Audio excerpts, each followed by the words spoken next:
शब्द हैं उसमें से 40 शब्द ही ऐसे हैं जिसके अंदर संधि, समास, उपसर्ग और प्रत्यय हमको मिलेगा। ठीक है, बाकी जो 60 शब्द हैं उनके अंदर नहीं मिलने वाला। अब उसके बाद दूसरी बात ये कि इसमें से 10 शब्दों में ही संभावना है संधि के होने की, सारे शब्दों में नहीं। उसी तरह से 10 शब्दों में ही संभावना है समास के होने की, 10 शब्दों में ही संभावना है उपसर्ग की और 10 शब्दों में ही है संभावना प्रत्यय की। तो इस बात से हमको क्या समझ में आया? इस बात से हमको ये समझ में आया कि हर शब्द में ना तो संधि होगी, हर शब्द में ना तो समास होगा, हर शब्द में ना तो उपसर्ग होगा और हर शब्द में ना तो प्रत्यय होगा। बात समझ में आ गई? एक शब्द आता है आपका कुमाता, इसमें आपका उपसर्ग क्या है? कु। ये कु और माता अपने आप में मूल शब्द है। शब्द है आपका कुलीन, तो इसमें कु और इसमें लीन। लीन माने क्या होता है? मग्न होना। तो ये उपसर्ग हो गया, हो गया, हो गया।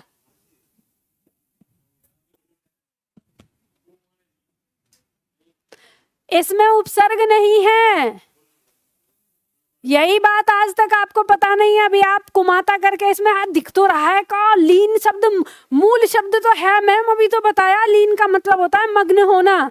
लेकिन बेटा कुलीन में कुलीन का अर्थ क्या है? उच्च कुल का, और जिसका अर्थ है उच्च कुल का उससे लीन मगन होने से क्या मतलब है? मूल शब्द का अर्थ होना चाहिए। बात समझ में आई? तो इसका मतलब कुलीन शब्द में फिर क्या है? कुलीन शब्द फिर है क्या?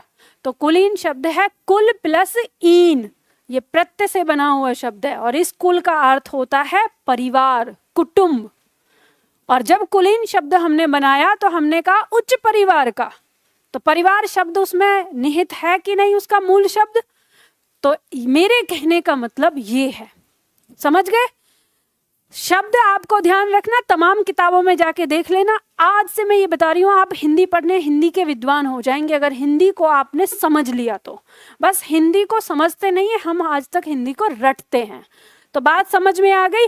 तो अब जो हमारे ये टॉपिक होंगे संधि, समास, उपसर्ग और प्रत्यय, जब हम इनको पढ़ लेंगे तो हम पूरी तरह से विद्वान होंगे। अगर आपने अच्छी तरह से इसको समझ लिया तो आपका कॉन्फिडेंस ना यहाँ से यहाँ आ जाएगा कि हिंदी तो अब मेरी हो गई। बस समझ रहे?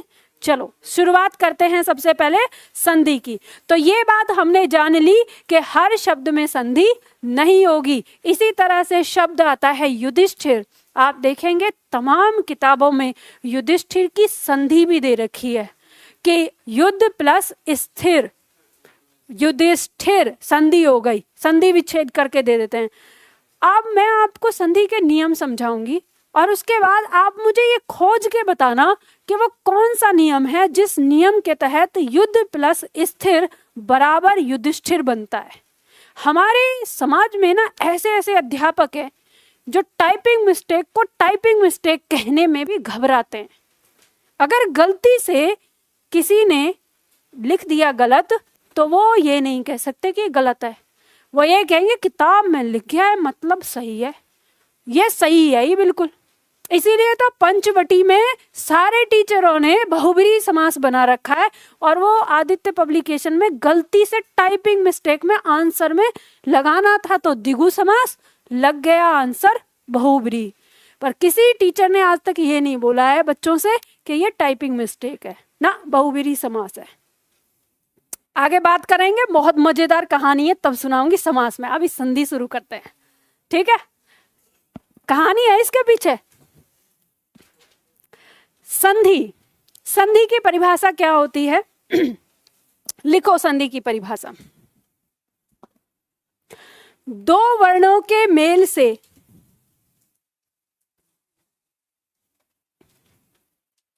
दो वर्णों के मेल से उत्पन्न विकार, दो वर्णों के मेल से उत्पन्न विकार, ब्रैकेट में लिखिए परिवर्तन।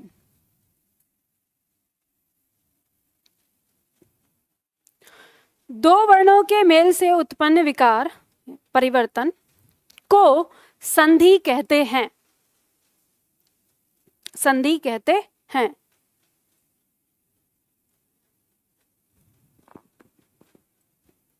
ये बताइए आप में से कितने छात्र ऐसे हैं जिससे संधि से डर लगता है?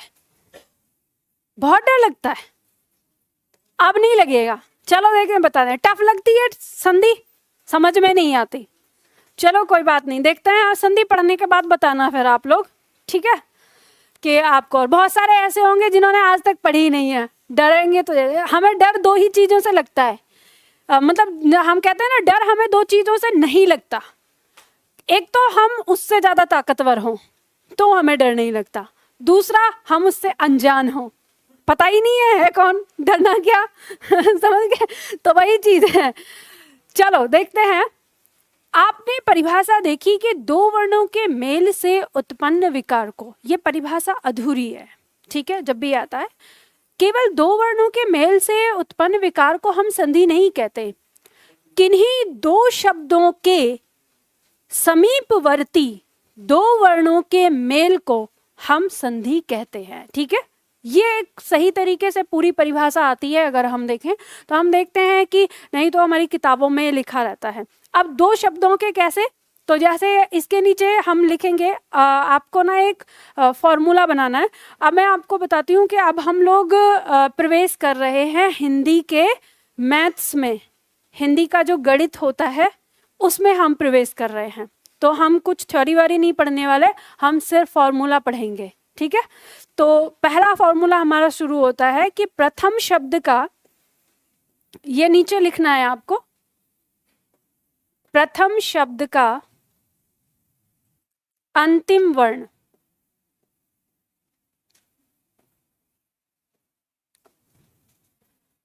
प्लस द्वितीय शब्द का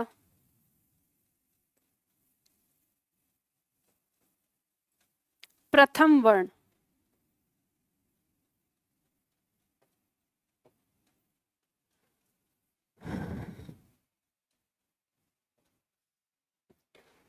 इन दोनों के मिलने से विकार उत्पन्न होता है,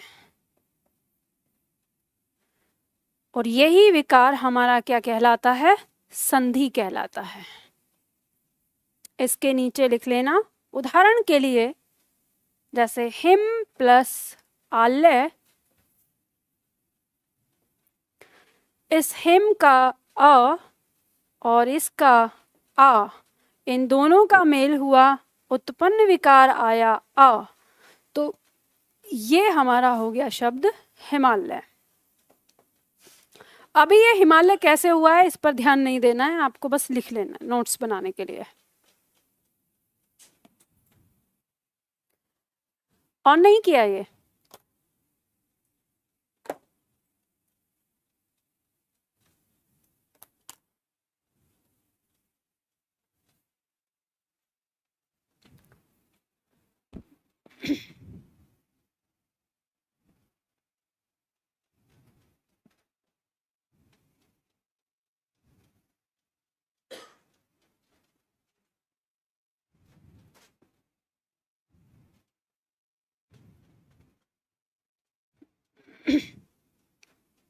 लिख लिया? चलो आगे बढ़ते हैं। मिटा दूं? और जब सामने देख के लिखते हो तब गलती मत किया करो, है ना?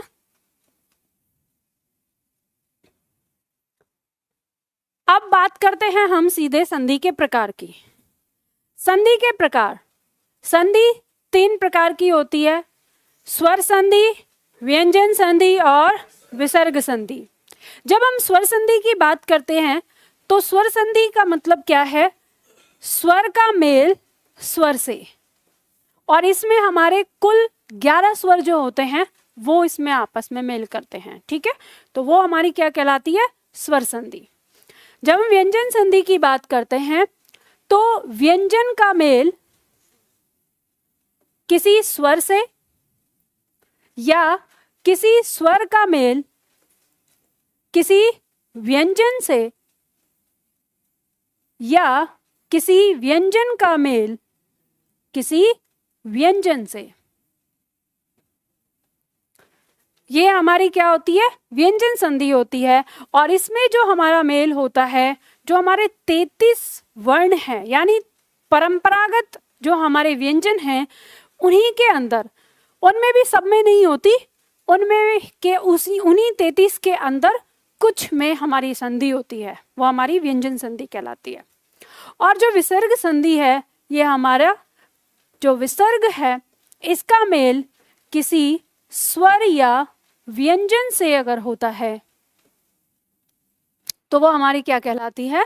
विसर्ग संधि कहलाती है।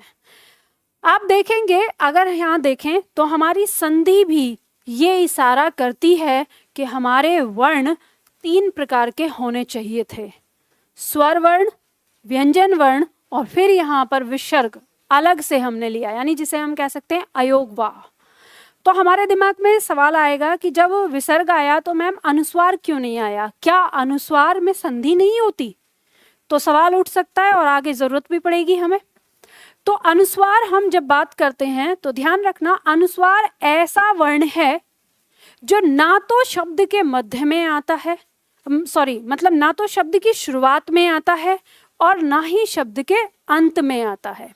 ये ऐसा वर्ण है। और संधि हमारी कहाँ होती है? शब्द का प्रथम वर्ण और शब्द का अंतिम वर्ण, और इन्हीं दोनों स्थान पर अनुस्वार कभी भी नहीं आता। अब आप कहेंगे कि मैम अगर मान लो हम लिख रहे हैं, जैसे हमने संयम लिखा या हमने जैसे अंग लिखा, तो अंग अगर हम लिख रहे हैं तो हमें पहले दिख रहा है ये अ यहाँ पर, तो ये आ रहा है। या फिर जैसे हम लिखते हैं जल, जैसे जलम लिखा अगर हमने, तो वाक्य के अंत में, मतलब शब्द के अंत में हमें दिख रहा है यहाँ पर। तो ध्यान रखना, जब भी कभी हम शब्द के अंत में अगर इसे लगाते हैं तो इसका उच्चारण क्या होता है? हम इसे जलंग नहीं जलम पढ़ते हैं, ठीक है? तो यानी ये क्या हो जाता है? आधा म। तो जब ये अंत में आता है तो ये किस में परिवर्तित हो जाता है? अपने आप म में बदल जाता है। तो अंतिम वर्ण पे तो होना ही नहीं है अब ये। और जब मान लो हम कहें कि शब्द की शुरुआत में अगर हो, बहुत सारे शब्द हैं हमें, जैसे अंगना, अंग या और भी दिखेंगे, तो आप यहाँ पे देखेंगे कि इसमें पहला वर्ण जो है वो अ है, दूसरे नंबर पर है ये अनुस्वार, और हम प्रथम वर्ण की बात कर रहे हैं। तो ना तो पहले वर्ण पे आया ना अंतिम वर्ण पे, तो इसलिए अनुस्वार हमारा संधि के अंदर होता ही नहीं है, केवल रह जाता है हमारा विसर्ग। ये हमें शब्द के अंत में जरूर देखने को मिलता है, ठीक है? प्रथम स्थान पर ये भी नहीं आता है, प्रथम स्थान पर तो इसका आ जाएगा, अंतिम स्थान पर होता है। तो इस तरह से हमारी संधि जो है वो 3 प्रकार की होती है, स्वर संधि, व्यंजन संधि और विसर्ग संधि।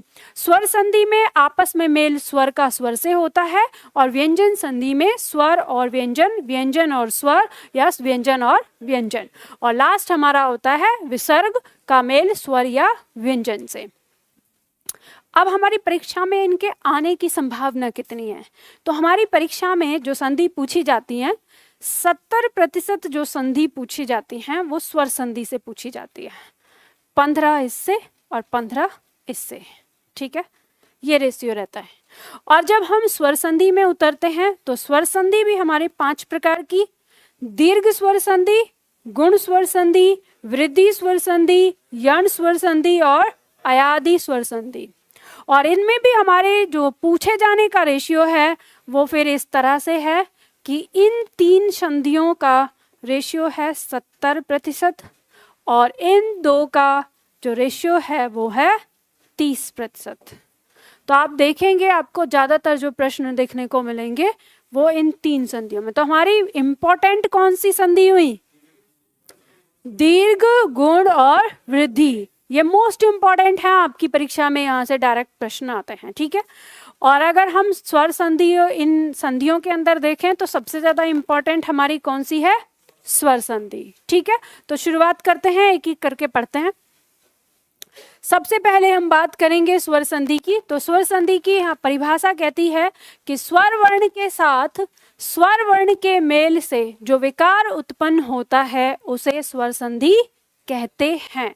अब यहाँ पे जो आपकी लाइन लिखी है यहाँ पे लिखिए, यहाँ से लिखिए, स्वर संधि 5 प्रकार की होती है।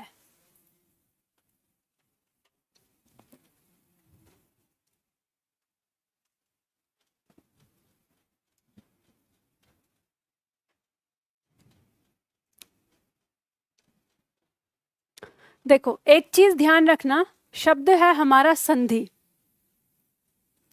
आप इस संधि शब्द को ऐसे भी लिख सकते हैं। जब आप संस्कृत में जाएंगे तो ये रूप मिलेगा, हिंदी में आएंगे तो ये रूप मिलेगा। कौन सा प्रयोग है इसमें? पंचमाक्षर का, है ना।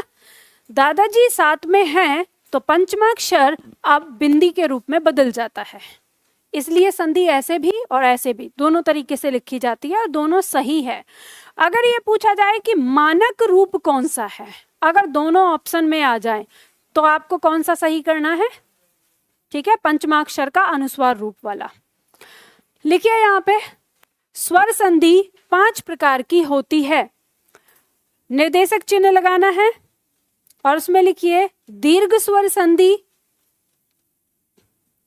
5 प्रकार की होती है।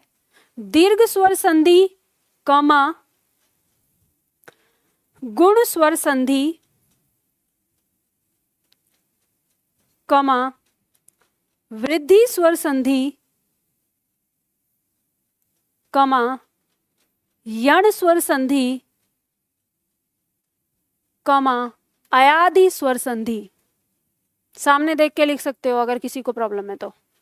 पांचों लिखी हुई है ना, लिख दो। और ये मत सोचना कि लिखी हुई है तो क्यों लिखें, लिखनी है पूरी। हल्के में मत लेना संधि को। माना मैंने कहा कि बहुत आसान हो जाएगी, पर आसान तब है जब आप इसका सम्मान करते हुए पढ़ेंगे। अगर आप इसको हल्के में लेंगे, डरते हुए पढ़ना है, इससे डरते हुए, तो ये समझ में आ जाएगी। और अगर आप ऐसे ही लेंगे हल्के में तो फिर गुस्सा हो जाएगी। तो लिखना है पूरा। कौन कौन सी संधि है हमारी? स्वर संधि में दीर्घ स्वर संधि, गुण स्वर संधि, वृद्धि स्वर संधि, यण संधि, अयादि संधि। पांचों का क्रम याद होना चाहिए। इसलिए कह रही हूं क्योंकि आपको ना आगे कोड वर्ड याद करने हैं ना, इनके याद रखने के लिए, तो क्रम याद होना चाहिए। दीर्घ, गुण, वृद्धि, यण, अयादि। ठीक है, चलो आगे। अब सबसे पहले हम देखते हैं दीर्घ स्वर संधि के बारे में। तो लिखिए दीर्घ स्वर संधि की परिभाषा। बहुत ज्यादा मोटे मोटे शब्द मत लिखना, आराम आराम से लिखना, ठीक है। जब किसी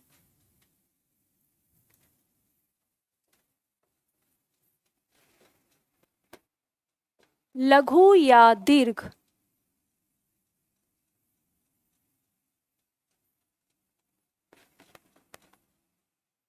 सजातीय स्वर का मेल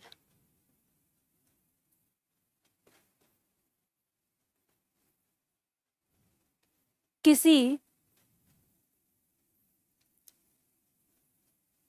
लघु या दीर्घ सजातीय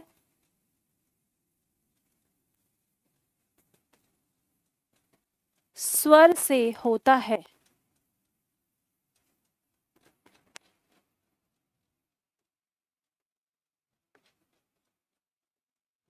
तो उत्पन्न विकार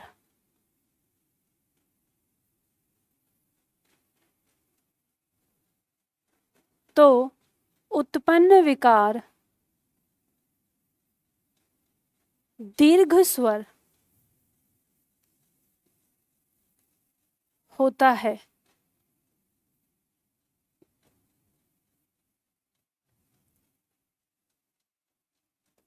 इसे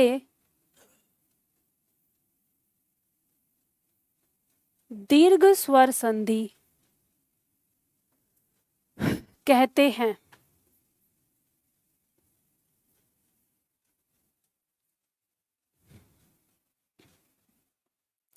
जब किसी लघु या दीर्घ सजातीय स्वर का मेल किसी लघु या दीर्घ सजातीय स्वर से होता है तो उत्पन्न विकार दीर्घ स्वर होता है।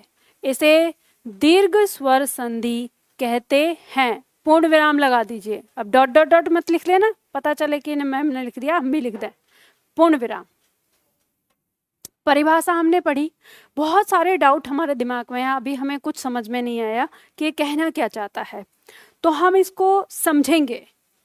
इसमें सबसे पहले तो हम इस चीज को समझेंगे, ये कह रहा है कि लघु या दीर्घ, और फिर उसके बाद बोल रहा है ये सजातीय। तो सजातीय वर्ण का मतलब आप समझते हैं, समान जाति वाले, ठीक है। तो अगर मैं यहाँ पे आपको स्वर लिखूं तो आपको याद है ना हमारे 11 स्वर कौन कौन से थे? ए आ ई उ री। और देखो वर्णों को, अब स्वर को जैसे याद करना है ना, तो इनको ना 2 लाइन में लिखना शुरू करो। एक तो यहां तक, फिर उसके बाद ए आए ओ आओ, इनको इस तरह से याद रखो, ठीक है। 11 यहीं तक, अंग और हमें नहीं पढ़ना, यहाँ पर 11 स्वर की बात कर, तो इस क्रम में इनको लिखना याद करो, ठीक है। इस तरह से हम लिखेंगे तो इससे आपको कई सारे फायदे होने वाले हैं। संधि में एक तो नियम जानेंगे आप, वो याद रहेगा। दूसरा प्रत्यय में एक फिर से हमें ऐसे ही फॉर्मूला बनाना पड़ता है, तो उसे लिखना याद रहेगा आसानी से। तो आपको देखो, मैं आपको तरीका वो बताती हूँ कि आपको ज़्यादा रटना न पड़े, समझ के ही आपका सारी चीज़ें जो हैं वो याद हो जाएं। तो इस तरह से आप याद रखते हैं। अब हम बात करते हैं कि इसने कहा है कि किसी लघु या दीर्घ सजाती है, तो अब यहाँ पर देख लो कि इसमें कौन कौन से वर्ण काम करेंगे इस नियम के अंदर। ये हमारा क्या है? लघु है, ये दीर्घ है, तो ये जोड़ा मिल गया, दोनों समान जाति के हैं, ठीक है। ये लघु है, ये दीर्घ है, दोनों समान जाति के हैं। ये लघु है, ये दीर्घ है, दोनों समान जाति के हैं। ये लघु है, इसके साथ कोई दीर्घ है नहीं, तो ये इसमें नहीं होगा, ठीक है। ये क्या है? दीर्घ, लघु नहीं है, ये दीर्घ है, और ये भी दीर्घ है, लेकिन ये विजातीय हैं। लेकिन आगे पर हम इनको आपस में देखें तो सजातीय हो सकते हैं, लेकिन ये लघु और दीर्घ नहीं है, तो ये भी इस नियम में नहीं होंगे। और ये भी दोनों दीर्घ हैं, तो ये भी इस नियम में नहीं होंगे। तो हमारे पास बचता क्या है इस नियम के लिए? 3 जोड़े बचते हैं। किसी ए या आ का मेल आपस में अगर होता है तो उत्पन्न विकार क्या होता है? आ, दीर्घ होता है। ई और ई का मेल अगर आपस में होता है तो उत्पन्न विकार क्या होता है? ई होता है। और ऊ का आपस में मेल होता है तो उत्पन्न विकार दीर्घ होता है। ये हमारा फॉर्मूला बन गया। अब इसको आप उतार लो इसके नीचे। अब आपको परिभाषा याद नहीं रखनी, आपको याद रखना है ये, ठीक है। ये फॉर्मूला आपको याद रखना है। ए आ का मेल बराबर आ, ई का मेल बराबर ई, ऊ का मेल बराबर ऊ।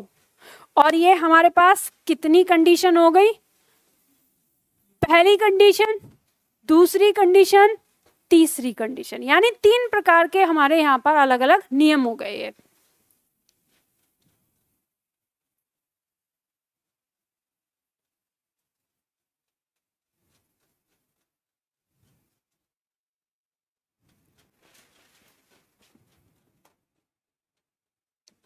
बात समझ में आ गई? अब देखो, इसे समझना है आपको। जो 3 कंडीशन हमने दी हैं आपकी नोटबुक में लिख के दी हुई है। पहली कंडीशन ये जो लिखा है हमने, किसी ए या आ का मेल किसी ए या आ से होगा तो बराबर आ होगा। फिर इसके नीचे लिखा हुआ चार्ट है।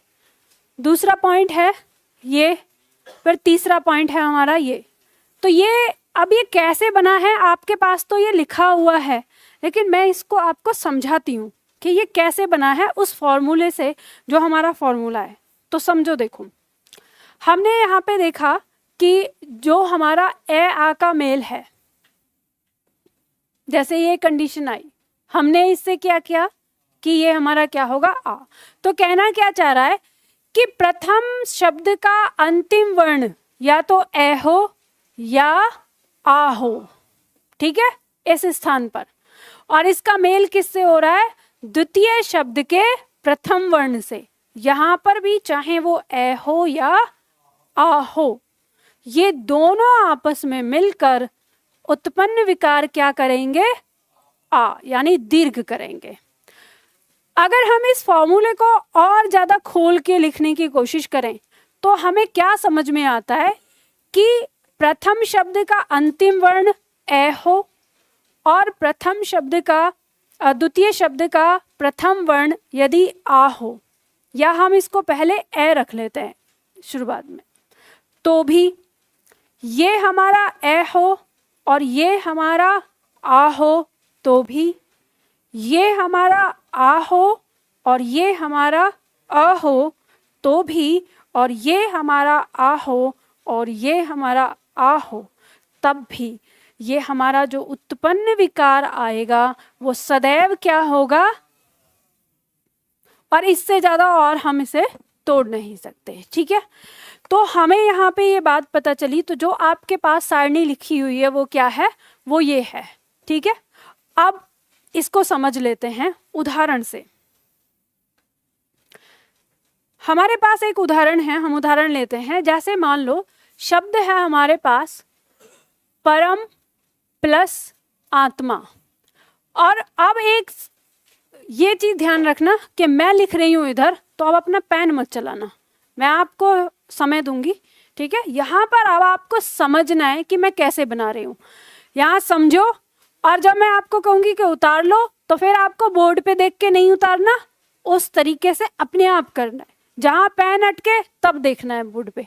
ठीक है, तो समझो, देखो कैसे बनती है संधि, कैसे होती है। और ये पॉइंट अगर आपने समझ लिया तो सारी संधि हो जाएंगी और इसी प्रोसेस पे होंगी। इस शब्द का अंतिम वर्ण क्या है? ये बताओ। आ बताने वाले कितने छात्र हैं? जरा हाथ उठाना, बुलाओ बुलाओ, बताओ बताओ। कॉन्फिडेंस तो है ही नहीं, मतलब इतने उससे बता। जब आप इसको तोड़ के लिखेंगे तो ये है व्यंजन और ये है अ, तो आपने बताने पर कॉन्फिडेंस नहीं है। अभी कई सारे लोग बोल रहे थे आ, मैंने देखा कि मैंने पूछा कि अंतिम वर्ण क्या है, तो बोला माँ। मुझे माँ एक दो लोगों के मुंह से सुनाई दी, तो मैंने सोचा कि चलो उल्टा ही बोल के देख लें, तो उतने ही सक पका गए, हैं घबरा गए, कॉन्फिडेंस नहीं है। जो माँ जिन्होंने बोला उनकी पिटाई होनी चाहिए कि सीखा क्या, समझ गए? तो क्या होगा? अंतिम वर्ण क्या है? जोर से बोलो। आ। और प्रथम वर्ण क्या है? आ। इसका प्रथम वर्ण आ।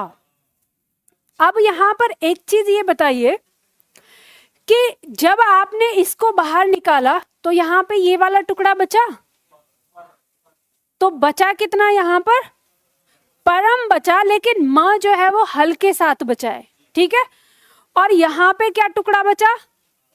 तमा।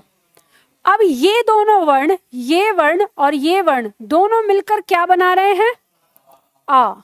जब ये यहां पर दोनों मिलकर आ बना रहे हैं और आपके पास यहां क्या बच गया है, तो यहां पे बचे हुए टुकड़े को लिख लेंगे। और यहां पर हमारे पास क्या बच गया? बचे हुए टुकड़े को लिख लेंगे। अब इनको हमें क्या करना है? जोड़ना है। तो देखो कैसे जोड़ेंगे। ये जो हमारा अ है, इस म को क्या करेगा?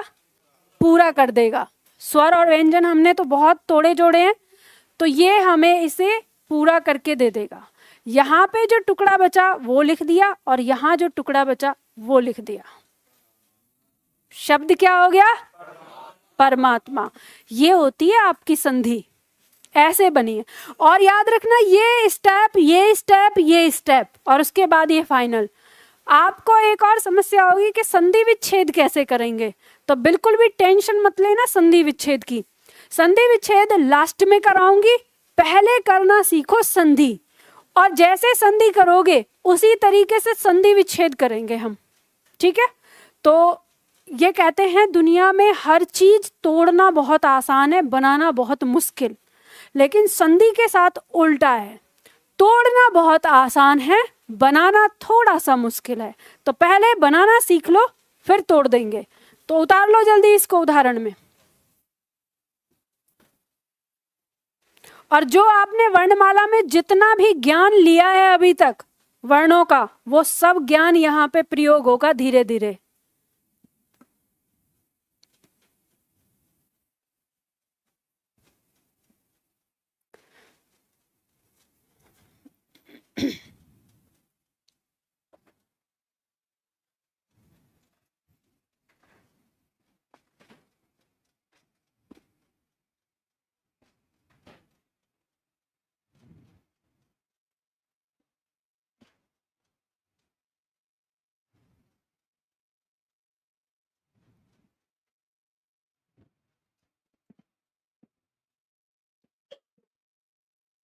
उतार लिया ये।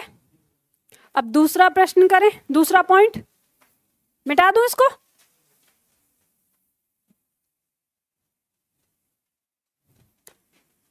दूसरा पॉइंट आपको पता चल गया, यदि हमारा प्रथम शब्द का अंतिम वर्ण ई होगा और द्वितीय शब्द का प्रथम वर्ण ई हो, या यहां पर ई हो और यहां ई हो, यहां ई हो और यहां ई, यहां पर बड़ी ई हो और यहां पर बड़ी, चारों में से कोई सी भी कंडीशन हो, उत्पन्न विकार क्या होगा? सदैव बड़ी ई होगा। जैसे देखो, शब्द है हमारा नदी प्लस ईस। बताइए इसका अंतिम वर्ण क्या है? बड़ी ई। जब हमने इसका अंतिम वर्ण बाहर निकाला तो यहाँ टुकड़ा क्या बचेगा हमारे पास? ठीक है, ये हमारा प्रथम वर्ण ई, जब हमने ये बाहर निकाला तो टुकड़ा क्या बच गया? अब हमारे ये दोनों वर्ण आपस में मेल करेंगे, ये दोनों, तो क्या बनाएंगे? ये वाला फॉर्मूला आ रहा है ना, तो रिजल्ट हमारा क्या आएगा? बड़ी ही। यहां पर हमारे पास बचा टुकड़ा, यहां पर हमारा टुकड़ा, हल लगेगा ही क्योंकि हमने से बाहर निकाला है।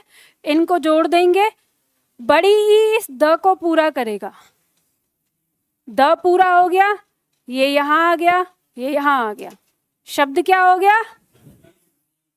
उतार लो, नदीस।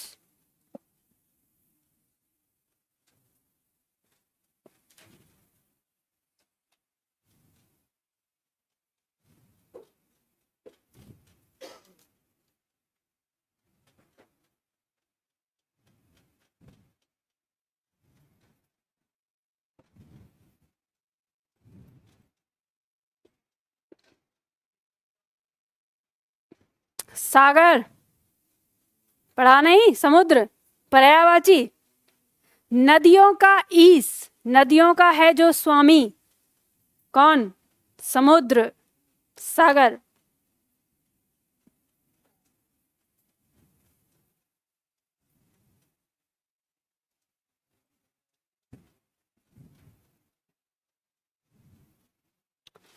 मिटा दें इसे।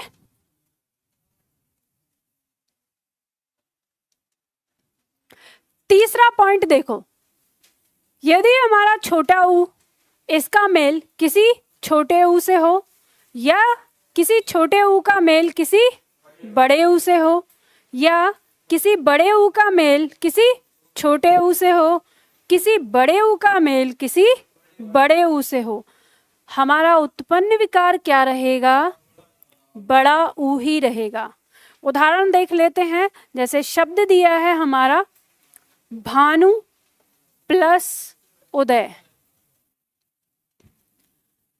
अंतिम वर्ण क्या है हमारा इसका? छोटा ऊ। जब हमने छोटा ऊ बाहर निकाला तो टुकड़ा क्या बचेगा यहाँ पर? भान, हल के साथ बचेगा। यहाँ पे हमारा प्रथम वर्ण क्या है? छोटा ऊ है, यहाँ टुकड़ा क्या बच गया? द। इन दोनों का जब मेल करेंगे तो उत्पन्न विकार क्या होगा? बड़ा ऊ होगा, क्योंकि ये हमारा आ रहा है ये वाला रिजल्ट। यहां पर क्या टुकड़ा बचा? द। यहां पर क्या आया? भान। अब जोड़ दीजिए इसको फटाफट से। ये ऊ इस न को पूरा करेगा, इस तरह से आ जाएगा बचा हुआ टुकड़ा, और ये बचा हुआ टुकड़ा शब्द क्या हो गया? भानुदय।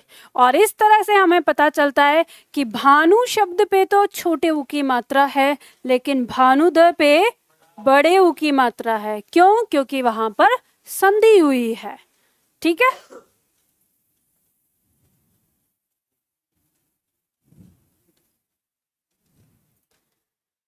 बताओ इसमें कहीं किसी को कोई मुश्किल लग रही है कि हमें तो समझ में नहीं आ रहा क्या छोटा ऊ क्या बड़ा ऊ ऐसा हो रहा है? आसान लग रहा है ना? चलो ऐसे ही आसान होगा, इतना ही आसान होता है। बस अब आपको क्या करना है, जिनका ये हो गया है, जो उतार रहे हैं वो उतारें, जिनका हो गया है वो जरा इसको करके दिखाएं मुझे। शब्द है 1 प्लस अंकी। अरे मुझे पता है, ठहर जाओ ठहर जाओ, मुझे पता है कि ये क्या है, एकांकी। आपको इसको ऐसे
बुलाओ बुलाओ, बताओ बताओ।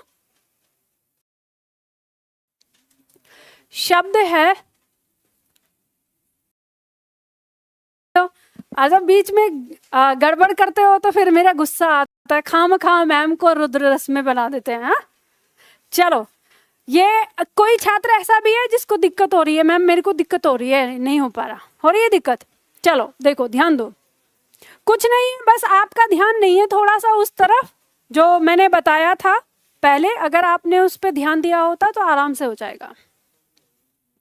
देखो इसे ऐसे समझो, कुछ नहीं करना आपको, मैंने आपको पहले ये बता दिया कि अनुस्वार से तो कुछ होना नहीं है, तो आपको देखना है कि अंतिम वर्ण क्या है इसका, अ। ये दिख रहा है आपको, जब आपने अ बाहर निकाला तो यहाँ पर क्या बच गया, ये हल के साथ बच गया। ठीक है, यहाँ पे जो ये आपका दिख रहा है अ, और अब आपको उसके ऊपर दिख रहा है ये बिंदी, तो आपके पास दो तरीके हैं। पहले तो ये पहचान करो कि ये बिंदी है क्या चीज, ये बच्चा और बच्चे के पीछे दादाजी, ठीक है, तो यानी ये हमारा क्या है, पंचमाक्षर है। तो अगर ये आपको ज्यादा परेशान कर रहा है तो आप इसको इसके वास्तविक रूप में बिठा दो, इसे इधर बैठ जा, परेशान मत कर। और जब आपने इसको इसके वास्तविक रूप में पहुंचा दिया तो आपको आसानी से पता चल जाता है कि ये हमारा क्या है, प्रथम स्वर है। और प्रथम स्वर को हमें इसके साथ मेल करना है, मतलब द्वितीय शब्द का प्रथम स्वर। इसके बाद जब हम जोड़ लेंगे, वापस आएगा, तो दादाजी की मदद से ये वापस हमारी बिंदी में बदल जाएगा शब्द पे। एक तो तरीका ये है, और दूसरा तरीका आपके पास क्या है कि आप ये सब न करके आप सीधा ये कहें कि हमको पता है कि इसका प्रथम वर्ण क्या है, ये है, तो आप इसके इस प्रथम वर्ण को बाहर निकालो, और जो बचा क्या, ये, इसको ऐसे लिख दो। बिंदी नीचे तो नहीं गिरेगी कि कभी गिर जाए, है ना, टिक जाएगी आराम से। दोनों का मेल करो और इसको विकार उत्पन्न, ठीक है, जो हुआ इसको इस तरह से लिखो। ये यहां पर टुकड़ा आ गया, जोड़ दो, ये आ इस क को पूरा करेगा, का को पूरा कर दिया। अब इस बिंदी को उठा के इसके ऊपर रख दो, कोई दिक्कत, आराम से हो जाएगा, ठीक है। और आपको ये पता ही है ये है क्या, अगर हम इसके वास्तविक रूप में लिखें तो ये है, एकांकी ही है, लेकिन अब हम ऐसे नहीं बोल रहे, इसको इस पढ़ते नहीं, हम बिंदी के साथ करते हैं, ठीक है। तो हमें इस तरह से लिखने की कोई आवश्यकता नहीं। समझ में आ गया। अब देखो, जो आपकी सीट है, जो उदाहरण हमने यहाँ पे दिए हुए हैं, इसमें आपके बहुत सारे शब्द हैं ऐसे।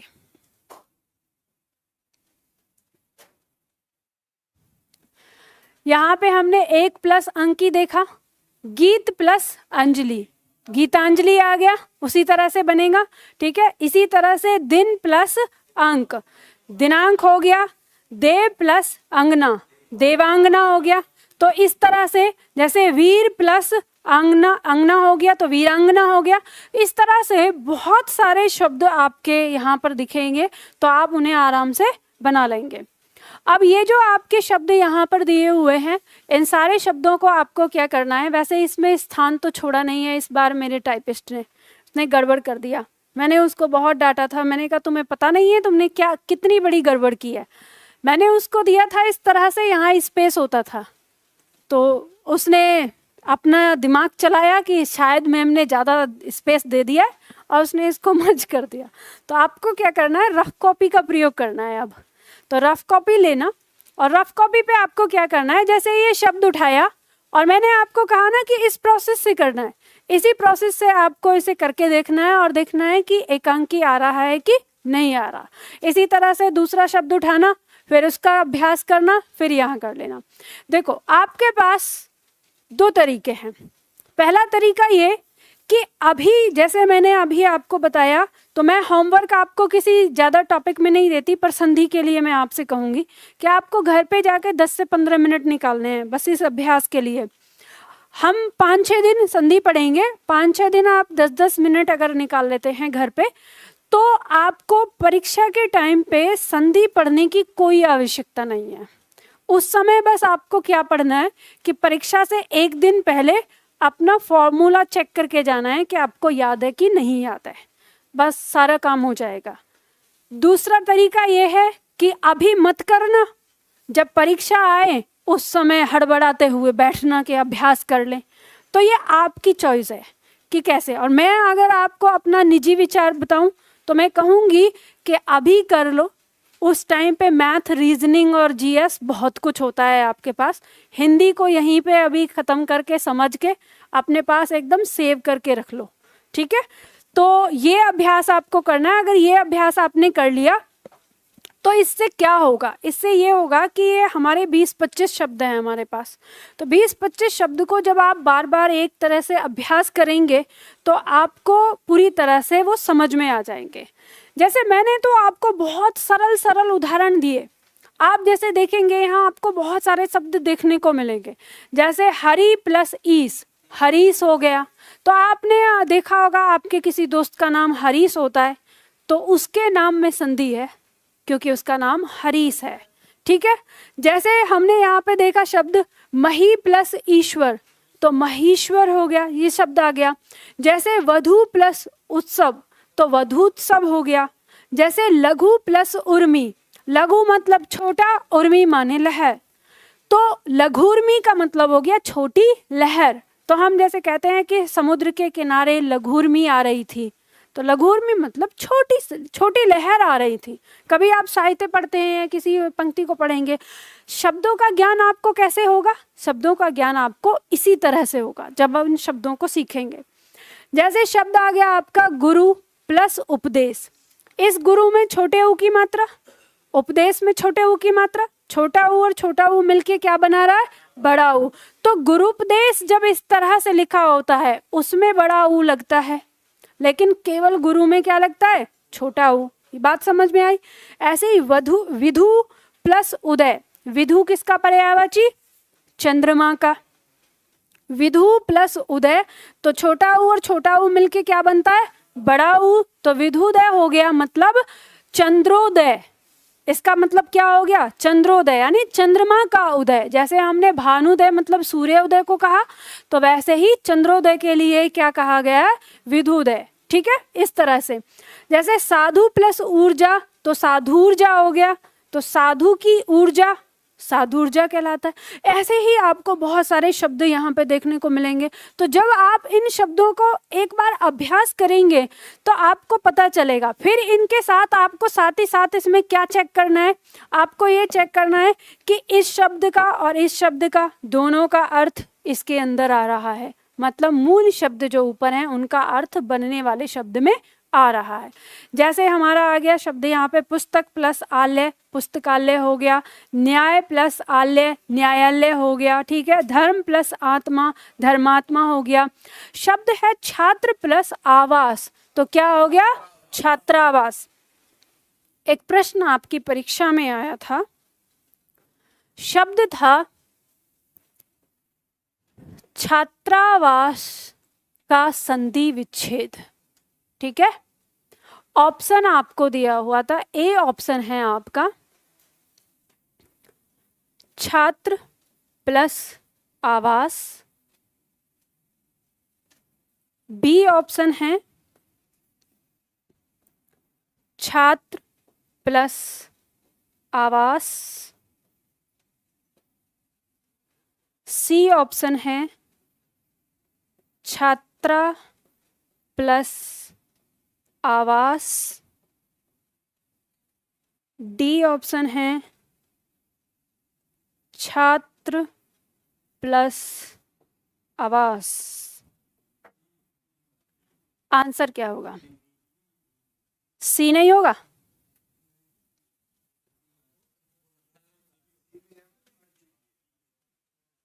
आंसर बताओ। ए वाला?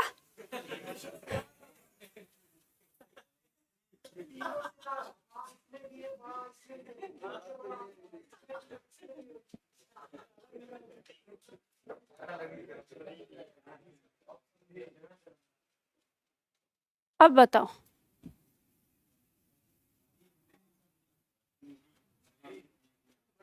अब तो तुम्हारा चारों से आएगा। हाँ, अब तो चारों से आ रहा है। मतलब अभी वो बात कर दी ना कि वही ढक के तीन पात। मतलब मैंने इतना सब कुछ आपको समझाया, सार्थक शब्द और ये सारी चीज बोली, तो कुछ समझ नहीं आया। आवास शब्द नहीं होता, कट जाएगा। सार्थक शब्द ही नहीं है। आवास जब ये कट गया तो ये भी कट जाएगा। ठीक है, लेकिन समस्या यहां उत्पन्न होगी। छात्र शब्द सार्थक शब्द है, आवास शब्द सार्थक शब्द है, ये भी सार्थक शब्द है और ये भी सार्थक शब्द है। तो समस्या ये होगी कि बी होगा कि सी होगा। तो फिर अब आपको कैसे समझाना है इसमें? ये बी होगा। अब सी क्यों गलत हुआ? ये समझना है आपको। तो सी इसलिए गलत हुआ कि ध्यान रखिए छात्रावास का मतलब होता है, अब हम देखें छात्रावास, जो छात्रों का आवास होता है उसको भी छात्रावास कहते हैं, और जो छात्रा प्लस आवास यानी जो छात्राओं के लिए आवास होता है उसको भी आवास कहते हैं, छात्रावास कहते हैं। तो अब यहाँ पे आता है कि हम छात्र रखें कि छात्रा रखें।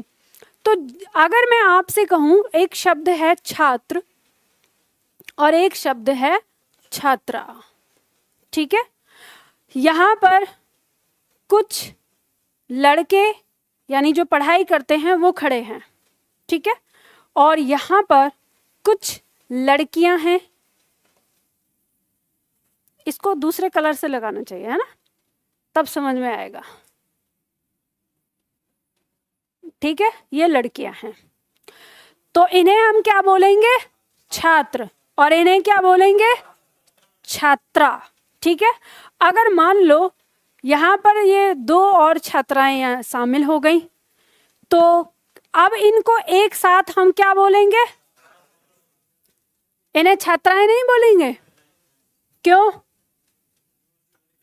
अगर हम इन्हें छात्राएं बोल देंगे तो इसमें जो लड़के हैं वो खत्म हो जाएंगे। हम इन्हें छात्र बोल रहे हैं, इसमें छात्राओं का अस्तित्व बरकरार है कि छात्र शब्द के अंदर छात्रा प्लस छात्र हो सकते हैं, लेकिन छात्रा शब्द के अंदर केवल और केवल क्या होगा, छात्रा होगी। तो कहने का मतलब यह है कि ध्यान रखना जब भी कोई शब्द ऐसा आए कि एक स्त्रीलिंग है और पुल्लिंग और हमें कॉमन शब्द चुनना है तो सदैव पुल्लिंग शब्द को ही चुनना, क्योंकि पुल्लिंग शब्द के अंदर स्त्रीलिंग और पुल्लिंग दोनों एक साथ आ सकता है, लेकिन स्त्रीलिंग शब्द के अंदर पुल्लिंग और स्त्रीलिंग नहीं आ सकता। स्त्रीलिंग शब्द के अंदर केवल स्त्रीलिंग ही होगा।